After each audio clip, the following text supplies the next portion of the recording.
Hey guys, welcome back to another video on my YouTube channel. My name is Jesylee, and in this video I want to talk about how attachment can delay your manifestation. And this is something that really was pivotal in throughout my manifestation journey. And I noticed for a long period of time when I was going through like learning how to manifest, learning what works, what doesn't, it really stood out to me that I created so much resistance and I was creating so much attachment to my manifestations. And so if this is resonating with you and you're feeling like you're just that too attached to your manifestations, then this video is for you, because I'm going to explain how to let go of the attachment. And so in attachment, when we're attached and we're in attachment mode, we're not allowing our manifestations to come in, right? We're like suffocating it.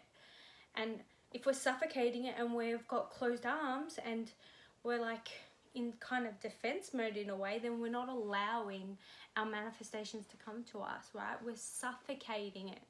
And holding too tightly to our manifestation is just going to delay it even further. And that's a huge thing that I learned when I was trying to manifest all these things. I created so much attachment to it, and there was just this delay and like this barrier that I had put up. Like imagine just like a brick wall going up, because I was just holding on so tightly to my manifestation that that brick wall was simply in the way of me just receiving my manifestation. And so we need to let go to allow in. So we need to let go to allow our manifestation to come in and come to us. And so a couple of ways that I'm going to go through and explain with you to let go is, number one, let go of the old stories. We often hold on to these stories as to why we can't or don't feel like we deserve our manifestation, or we hold on to all these like old stories and these old beliefs, which creates that barrier of not allowing our manifestation to come in. And I remember when I was trying to manifest certain things, I had these like particular old stories that I used to keep playing in my mind, and they were legit just like old stories. And when I realized that they were simply just these old beliefs and these old stories that I used to tell myself over and over again, I allowed myself to be able to let go of it and go, well, I'm no longer identifying myself as this person, because at the end of the day, our identity is made up of all our beliefs and all these stories, and they're old stories that no longer, resonate with us, or probably never really did, but we just were so unaware of the stories that we would tell ourselves over and over again.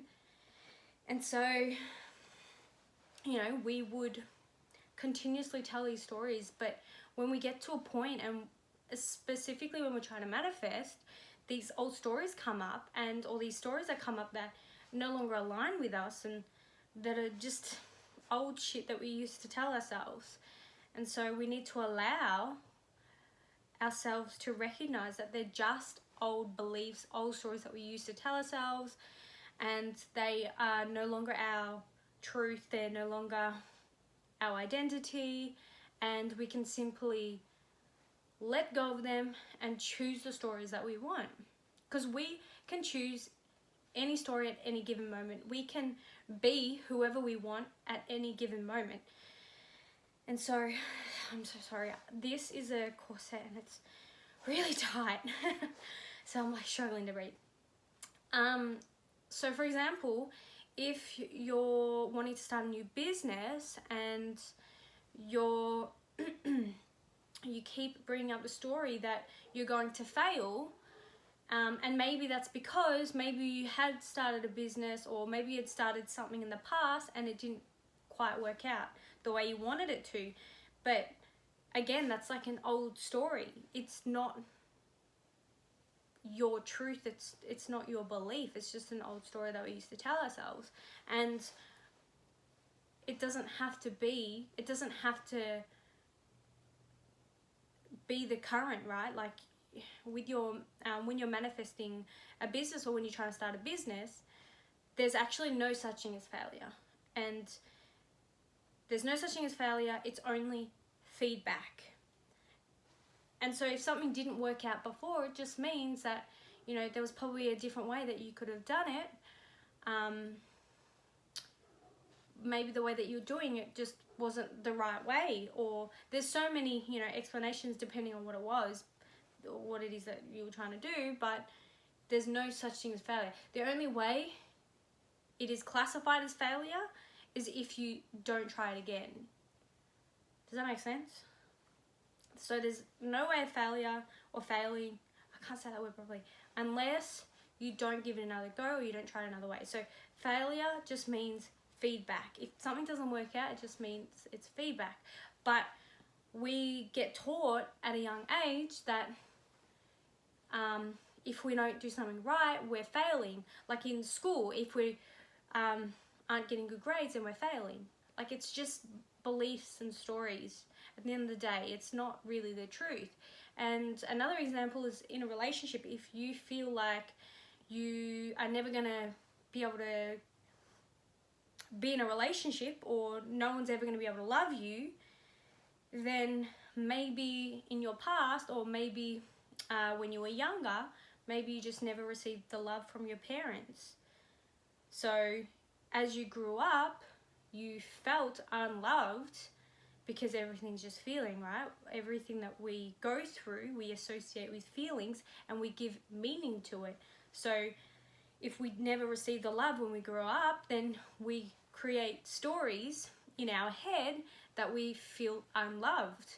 But it literally takes just a thought, a simple thought, to then turn into a belief. Because when we create feeling behind something, we create meaning behind it, we end up like repeating it that many times that we convince ourselves, and then we ended up believing it, and then we identify it. So if you didn't receive the love when you were younger, then you know, would feel like you'd feel unloved, and then you would convince yourself that I feel unloved, no one is going to love me, and then you just create that belief. And as you get older, it's just something that sticks because you feel unloved. And then because you're manifesting, because whatever you believe internally manifests externally, then you're gonna, then because you have that belief of not feeling unloved, not feeling worthy, then you grow up manifesting the same result. And so it's a matter of getting rid of the old story, getting rid of the old beliefs, knowing that they're just old stories that you used to tell yourself, that you don't need to tell yourself, and start creating new stories for yourself. Number 2 is not feeling attached, being attached to the outcome. For so long, and especially growing up in this world, this reality, we're taught to always be in control. We need to be in control. And this is so much of the masculine energy. The masculine energy is go, go, go. It's hustling. It's doing things. It's, you know, working hard at it. And it's physical stuff, when it's meant to be like the balance of the masculine and the feminine. But because we are so used to feeling like we need to be in control of everything, we're not allowing our manifestation to come, right? And for us to we need to let go of the control, because then we're let going of the resistance, and we're allowing the universe to do the work for us, which is stepping into that feminine energy. And for me, I think the biggest part of going through what worked and what didn't work, and what was stopping me from being able to manifest and feeling attached, was that I always needed to be in control. I think from my mind, like everything that I did, every single thing that I did, I always needed to be in control. I always needed to find a solution, come up with like the results. So if I had, let's say for example, if I had an interview, or if I had, I knew I had to have like a meeting or an interview or a conversation with someone that was planned, I thought of the conversation. I planned the conversation out in my head leading up to that moment. And so I always felt like I had to be in control of every single thing, because I felt like if I didn't have control, then I would completely lose everything and fail. And not feeling in control is scary, because we're so used to feeling like we have to be in control of everything. And the reason why is because we've grown up in such like a dominant type of society where it's, again, the masculine. We have to do everything. We have to be in control. Otherwise, then shit happens for us. Shit happens to us. Then we'll, lose this, that, whatever it is. Like, and I remember I felt like I had to be in control of every single thing. And the reason why I had to be in control was because I was so scared of failing. I was so scared of, I never had the trust. I never had faith or anything like that. So it was really scary not being in control. But the moment we can just let go of that control and step back, we're now are flowing into the feminine state, and we're allowing our feminine energy to really step in, which means having that trust and having that faith that our manifestation will come to us. And a big part of needing to be in control is figuring out, where is it going to come from, how is it going to come, when is it going to come. And that's what I used to, when I was manifesting $10,000 at the very start, I was like, where's this money going to come from? It's not going to fall out of the sky. And I used to question everything. And I was, I created so much resistance. And again, I had so much control. I felt like I had to have so much control. And that was really my masculine energy, rather than just letting it flow and letting go of resistance and allowing the universe to just provide for me. Being in that feminine flow state, it's so beautiful. It's just accepting. It's just, relaxing and being, because again, you're still in control, because you're in that state of like knowing and allowing and accepting, and that's so much more powerful than mentally being in control. Trust me, mentally being in control is so freaking tiring. So if you feel like you're too attached by being in control too much, like you're holding on and you're wanting to have the answers, you need to know how your manifestation is going to come, blah blah blah, just try to really step out of the masculine and step into your feminine energy. And you will know when you're in your feminine energy, because it's a flow state. It's a nice ease state. Do things that make you feel good to get into that feminine state. Things like dancing, things like taking a bath, things that make you feel good, that's effortless. Like you don't have to, hustle. That's your feminine flow state. So that's number 2. And the last one is just be present. Being present is extremely powerful. We are so fixated. We are so we live in the past, or we live in the future. We're so, what am I trying to say? We get so caught up, right, in the past or the future. That's what I was trying to say. So we get so caught up in the past, in what happened in the past, things that we regret, things that we wish we could change, things that happened to us that made us feel bad, or we're always in the future. I have to do this, I've got a meeting today, blah, blah, blah, I gotta do this, gotta do that. We're never just in the now, the present moment. Being in the present moment with your manifestation feels fucking amazing. If you can really be powerful in that moment, if you could really step into that now, step into that version of you that has your manifestation now, being so present, then you are good as gold. Your manifestation will come so much faster. And again, like, I know I said all of them were hugely made a huge impact, but this one, like, made the biggest difference with my manifestation. When I was like doing a trial and error, I did notice a lot of the times I was constantly living the past. And this also ties in with being in control, because if you're in control, then you're always like 10 steps ahead. Always 10 steps ahead. And so I was always either 10 steps ahead, or I was like stuck living in the past. And so if you can be present, you can be just really switched on with what's going on now. Like, some things you don't even notice when you're in the present moment. You can be like, look at that beautiful tree, look at that, I didn't notice that before. Like, it may sound silly, it may sound micro, but it's so powerful.